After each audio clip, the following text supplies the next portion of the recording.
E o Alan Cordeiro fala aqui que o Zé Gabriel continue no banco. Vini e Sebas sobram na meiuca. A questão é se o Jorginho vai pensar assim, né, Doc? Ainda mais em jogos fora de casa. E principalmente pensando nesse sentido de que o Coritiba fora de casa geralmente vai mais defensivo. E aí isso que é o incômodo pra mim nesse caso. Porque pra mim, Vini e Sebas, eles não podem sair do time de jeito nenhum. Principalmente o Vini.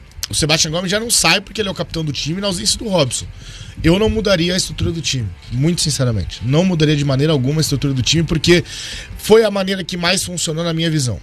Acho que o Coritiba jogou bem contra o Amazonas. Muito mais do que ter conquistado o resultado, os 3 gols e tudo mais, os 3 pontos.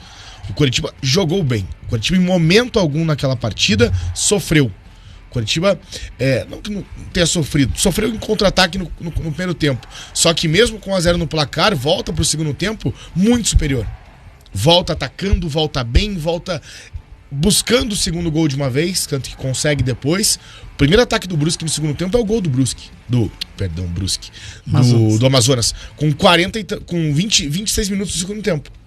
Então assim, foi a forma que mais me agradou de ver o Coritiba jogar. Eu não trocaria de maneira alguma. Só que o Zé Gabriel de volta é um jogador de confiança do Jorginho. Quem sabe ele fica no banco de reservas, né? Tomara. Que o Robson também é de confiança do Jorginho. E no último jogo o Jorginho optou por deixar o Robson de novo. O Jorginho escutou o bate-pronto, eu acho. Espero que ele esteja escutando. Ou só vendo mesmo os jogos. Não precisa nem escutar. É só assistir os jogos mesmo, né?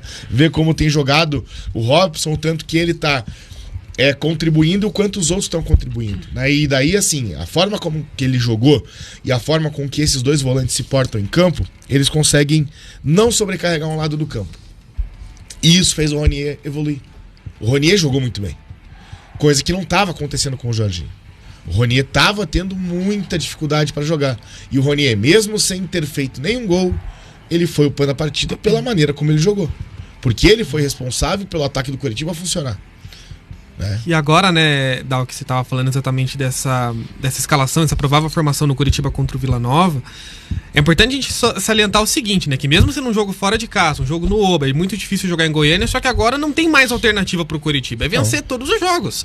Se empatar contra o Vila Nova, por exemplo, já não é um resultado interessante pro Coritiba. Eu diria que, bem dizer, a situação aí já estaria bem determinada, né, em termos assim de acesso. Então agora o Coritiba tem que vencer. Não é mais aquela alternativa de empatar, um pontinho hoje aqui tá bom, perder então nem se fala, mas precisa vencer. Então o Coritiba vai precisar nesses jogos contra Vila Nova e Paysandu buscar uma sequência de resultados positivos. Eu fui até recordar aqui, talvez o Coritiba esteja hoje nessa situação porque nesse mesmo ponto no primeiro turno, o Coritiba embalou uma sequência incrível de jogos sem vitória, exatamente começando contra o Amazonas. Perdeu para o Amazonas, empatou com Vila Nova, empatou com o Paysandu, perdeu para o CRB, perdeu para o Mirassol e foi goleado pelo Santos. E aí o Fábio Matias caiu. Esse foi o ponto de erupção do Coritiba no primeiro turno. Perfeito. Porque assim, apesar de até esse ponto estar ainda meio estranho, só que estava ganhando em casa.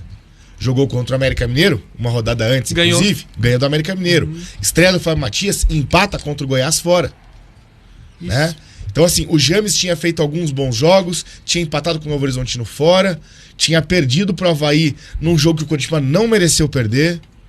Né? E ali vem o ponto de erupção do Coritiba na Série B. Né? No momento em que empata com o Vila Nova. Claro, perdeu para o Amazonas fora. Só que fora de casa, a gente já não estava pensando em nada no Coritiba. O Coritiba tanto que termina o primeiro turno com 3 pontos conquistados fora de casa. 3 empates, 6 derrotas. Cara, é absurdo. Para um time que tem um investimento que tem o Coritiba, que é o segundo maior folha salarial da Série B do Campeonato Brasileiro, fazer um primeiro turno assim, fora de casa, chega a ser ridículo.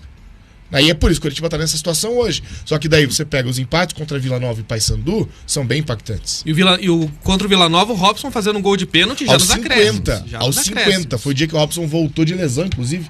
Se o Rogério quiser me corrigir, acho que foi esse dia, né? Que ele voltou de lesão, daí ele entra no jogo e acaba fazendo o gol de pênalti no finalzinho. Mas hoje o Coritiba não tem mais saída. É vencer. Mas acho que a grande questão é justamente ser o Jorginho o treinador, né? Jogando fora de casa. Não vai colocar o Zé Gabriel na escalação.